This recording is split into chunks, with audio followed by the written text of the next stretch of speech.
નમો નમઃ.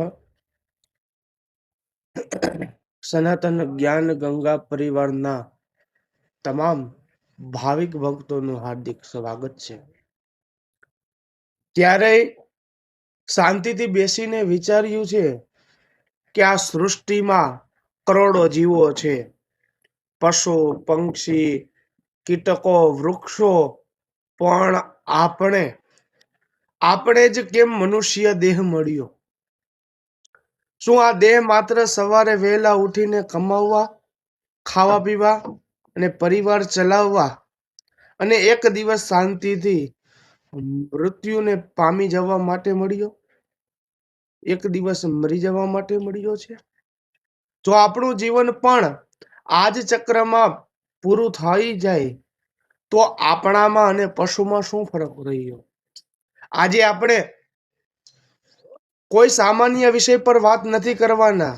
આજે આપણે એ સમજવાના છીએ કે આપણી ભીતર જે આ ચેતનાનો શ્વાસ લઈ રહ્યા છે, તેને આ મનુષ્ય ચોખટું કેમ મળ્યું? આ જન્મ પાછળ કુદરતનો એ પરમાત્માનો અસલી પ્લાન શું છે? ચાલો આજે ભ્રમણાઓના પડદા હટાવીએ અને આધ્યાત્મિકતાના એ પરમ શિખર પર પહોંચીએ, જ્યાં આપણને આપણા હોવાનો અર્થ સમજાય. આપણા સનાતન ધર્મના શાસ્ત્રો પોકારીને આ જન્મની દુર્લભતા સમજાવે છે. સંત તુલસીદાસજી રામચરિત્ર માનસમાં ઉત્તરકાંડમાં લખે છે કે બડે ભાગ માનુષ તનુ પાવા, સુરદુર્લભ સબ ગ્રંથ ગાવા, સાધન ધામ મોક્ષ કર દ્વારા, પાહિજ જેહી પરલોક સવારા. એટલે કે બહુ મોટા ભાગ્ય હોય ત્યારે આ મનુષ્ય દેહ મળે છે. આ એવો દેહ છે કે જેની કામના સ્વર્ગના દેવતાઓ પણ કરે છે. કેમ? કારણ કે દેવતાઓ ભોગ યોનિમાં છે. તેઓ માત્ર પુણ્ય ભોગવી શકે છે, નવ કર્મ કે મોક્ષ મેળવી શકતા નથી. મોક્ષનો દરવાજો અને સાધનાનું ધામ માત્ર મનુષ્ય શરીર જ છે.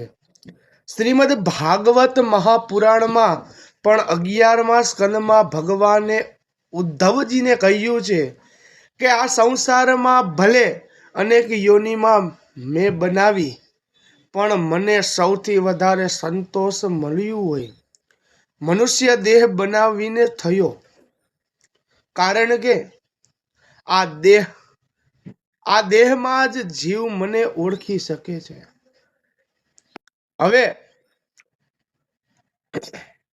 સમજીએ કે શાસ્ત્રો કહે છે કે જીવ 84 લાખ યોનિઓમાં ભટકે છે. ક્યારે પથ્થર બન્યો, ક્યારે કીડી બન્યો, ક્યારે પશુ બન્યો. આ બધી યોનિઓ કેવી છે? આ બધી યોનિઓ કેવી છે? તો કીધું કે ભોગ યોની છે. પશુ ક્યારે પાપ કે પુણ્ય નથી કરતું, તે માત્ર પોતાનો પ્રારબ્ધ ભોગવે છે. સિંહ હરણને મારે તો તેને પાપ નથી લાગતું, કારણ કે તેની પાસે વિવેક નથી. પરંતુ મનુષ્ય યોની એ કર્મ યોની અને સાધના યોની છે. ભગવાને આપણને ત્રીજી આંખ આપી છે, જેને આપણે વિવેક કહીએ છીએ.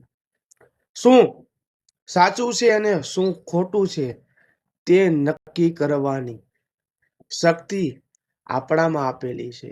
આ મનુષ્ય દેહની અંદર આપેલી છે. આપણી ભીતર 7 ચક્રો આવેલા છે. મૂલાધારથી લઈને સહસ્ત્રાર સુધી પશુઓની ચેતના માત્ર નીચેના ચક્રો આહાર, નિદ્રા, ભય, મૈથુનમ ચ ત્યાં સુધી જ સીમિત હોય છે. પણ મનુષ્ય એકમાત્ર એવો જીવ છે જે પોતાની ચેતનાને ઉર્ધ્વગામી કરીને આગના ચક્ર અને સહસ્ત્રાર્થ સુધી પહોંચાડીને પરમાત્મા સાથે એકાકાર થઈ શકે છે. આપણો જન્મ એ માત્ર બાયોલોજીકલ ઘટના નથી, એ એક સુવર્ણ તક છે. જો આ જન્મે પણ આપણે આપણી ભીતર બેઠેલો એ પરમ તત્વને ન ઓળખી શક્યા તો આપણા જેવો અભાગી બીજો કોઈ નથી.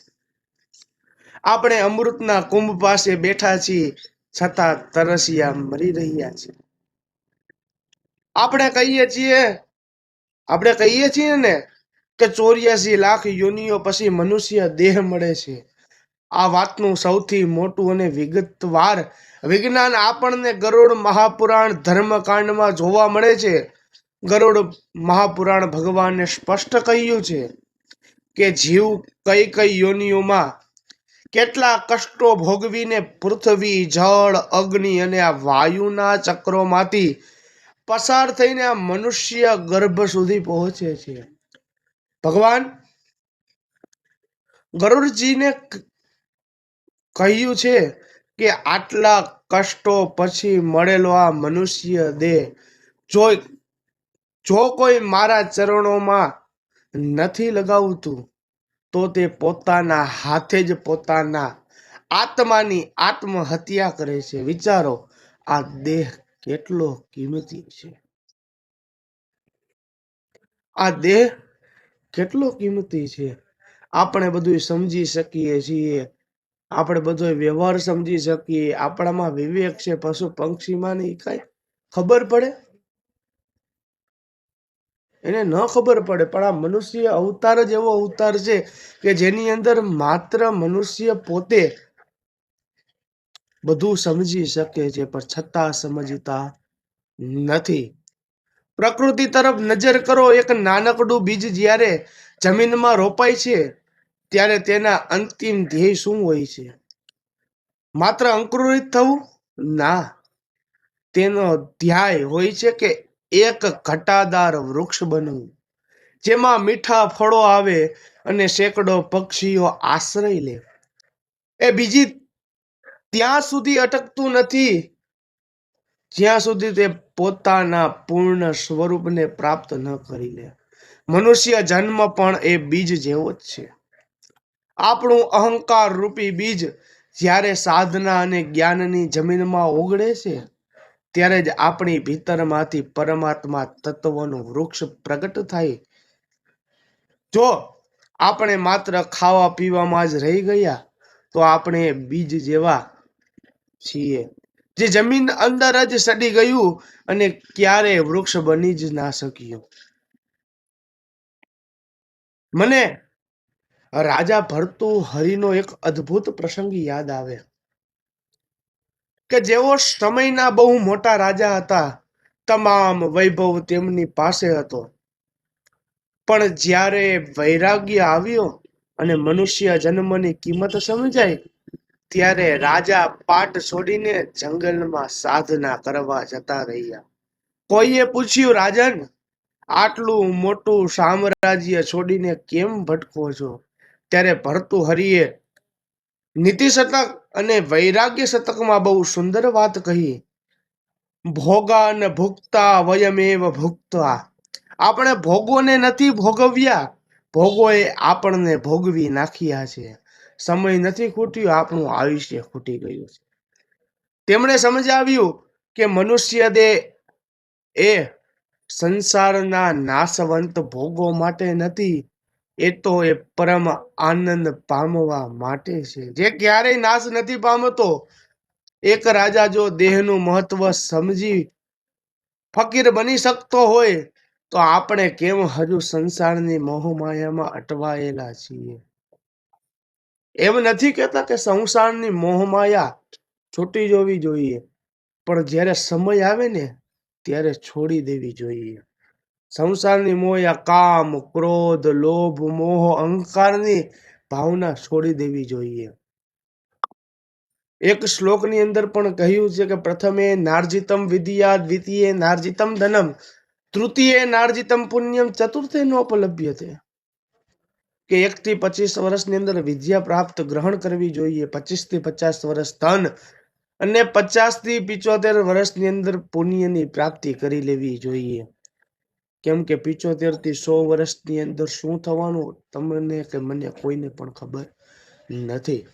આ જ વાત જગતગુરુ આદિ શંકરાચાર્યજી તેમના મહાન ગ્રંથ વિવેક ચૂડામણીના સૌથી પહેલા શ્લોકમાં કહે છે કે દુર્લભમ ત્રય મે વૈતદ્ય વાનુગ્રહ હેતુકમ મનુષ્યત્વમ મુમુક્ષત્વમ મહાપુરુષ સંશય.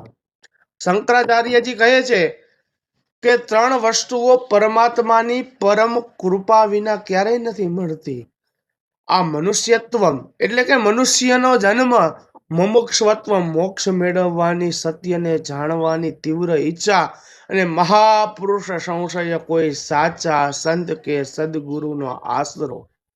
આપણને મનુષ્યત્વ તો મળી ગયું, પણ શું આપણી ભીતરે સત્યને જાણવાની પ્યાસ જાગી છે? વહાલા શ્રોતાઓ, આજનો આ સંવાદ આપણા હૃદયને હચમચાવવા માટે છે. આ આયુષ્યની રેખા રોજ નાની થઈ રહી છે. કાળ સમય સતત આપણી પાછળ દોડી રહ્યા છે.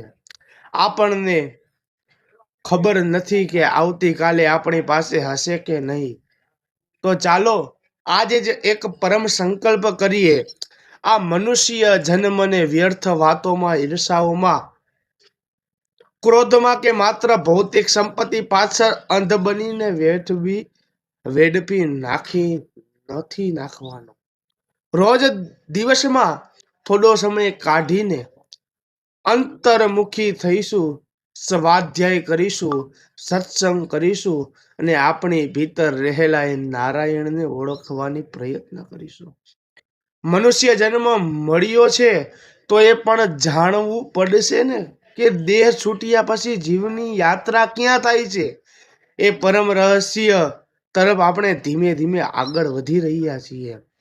જો તમને લાગ્યું હોય કે આ વિડીયોને તમારી ચેતનાને જગાડી છે, તો આ જ્ઞાનને તમારા સુધી સીમિત ન રાખતા આ વિડીયોને વધુમાં વધુ શેર કરો, જેથી કોઈ અન્ય આત્મા પણ જાગૃત થઈ શકે. ચેનલને સબસ્ક્રાઇબ કરજો. મળીએ છીએ આગામી ભાગમાં એક નવા રહસ્યમય સાથે. ઓમ હરિઓમ તત્સત. રાધે રાધે.